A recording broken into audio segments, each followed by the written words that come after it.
ఇక వికారాబాద్ జిల్లా తాండూరులో రోడ్లు బాగు చేయాలని ఆందోళన బాట పట్టిన వారిని కాంగ్రెస్ సర్కార్ టార్గెట్ చేసింది. ఇక తాండూరులో ప్రాణాలు తీస్తున్న రోడ్లను విస్తరించడంతో పాటు ఆర్టీసీ ప్రమాద బాధితులకు న్యాయం చేయాలన్న పాపానికి పగపట్టింది. ఇక తాండూరు డెవలప్మెంట్ ఫోరం ఆధ్వర్యంలో నిరసన తెలిపిన వారందరిపై అక్రమ కేసులు బనాయిస్తోంది. అయితే సర్కార్ నిర్బంధాలకు భయపడేది లేదని స్థానికులు తేల్చి చెప్తున్నారు. న్యాయం జరిగే వరకు పోరాటం చేస్తామని స్పష్టం చేశారు.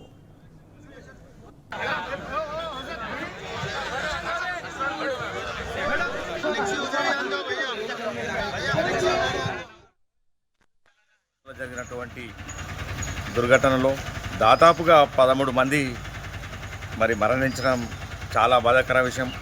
దానికి స్పందనగా తాండూరులో ఉన్న అనేక మంది యువత కానీ యువకులు కానీ అనేక రాజకీయ నాయకులే కానీ స్వచ్ఛంద సంస్థలే కానీ మహిళలే కానీ తాండూరు డెవలప్మెంట్ ఫోరం పిలుపు మేరకు వందలాదిగా వేలాదిగా వచ్చి వారు ఏదైతే నిరసన కార్యక్రమం చేపట్టి చనిపోయిన వారికి వాళ్ళకు కండోలెన్స్ మెసేజ్ ఇద్దామని చెప్పేసి అందరూ కూడా తాండూరులో విలమన్ చౌరస్తాలో గుమ్మి కూడితే అక్కడ ఎలాంటి అవాంఛనీయ సంఘటనలు కానీ ప్రభుత్వ ఆస్తులు కానీ ప్రభుత్వానికి వ్యతిరేకంగా కానీ ఎలాంటి కార్యక్రమాలు చేపట్టకపోయినప్పటికీ కూడా కావలసుకొని ఒక కుట్రపూరితంగా తాండూరుకి సంబంధించిన ఒక పోలీస్ వ్యవస్థ దాదాపుగా 25 మంది పైన అక్రమంగా కేసులు బనాయించి ఇంకా కొంతమంది పైన కూడా కేసులు బనాయిస్తామని చెప్పేసి చెప్తా ఉన్నారు. ఇది చాలా విచారకరమైన అంశము. ఎందుకంటే ప్రజాస్వామ్యాన్ని కూని చేసేటటువంటి పరిస్థితి ఈరోజు తాండూరులో కనపడతా ఉంది. ఇదే ధర్నాలు ఏదైతే జరిగిన సంఘటన విషయంలో చేవెళ్ళలో కూడా చేయడం జరిగింది, వికారాబాద్లో కూడా చేయడం జరిగింది, ప్రతి చోట చేయడం జరిగింది. ఎందుకు చేశారో దేనికోసం చేశారో అని చెప్పి ఒక్కసారి ప్రభుత్వం ఆలోచించాలి.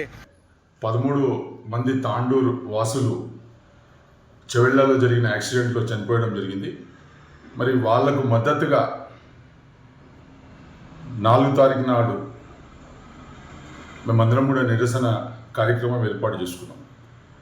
నిరసన కార్యక్రమం ఏర్పాటు చేసుకోవడం వల్ల పోలీసులు అతి ఉత్సాహం చూపించి ఈరోజు తాండూరులో 25 మంది మీద కేసులు పెట్టడం జరిగింది. దాంట్లో మహిళలు ఉన్నారు, మైనార్టీలు ఉన్నారు, యువకులు ఉన్నారు, సీనియర్ నాయకులందరూ కూడా ప్రజల తరఫున పోరాడాలనే ఉద్దేశంతో అక్కడ నిరసన జరిపితే ఈ యొక్క కాంగ్రెస్ పోలీసు వాళ్ళు, ఈ కాంగ్రెస్కు తొత్తుగా మారిన పోలీసు వాళ్ళు 25 మంది మీద కేసులు పెట్టి ఏం సాధించుకోవాలనుకుంటారో ఈ సందర్భంగా పోలీస్ సోదరులందరూ కూడా అడగడం జరుగుతుంది.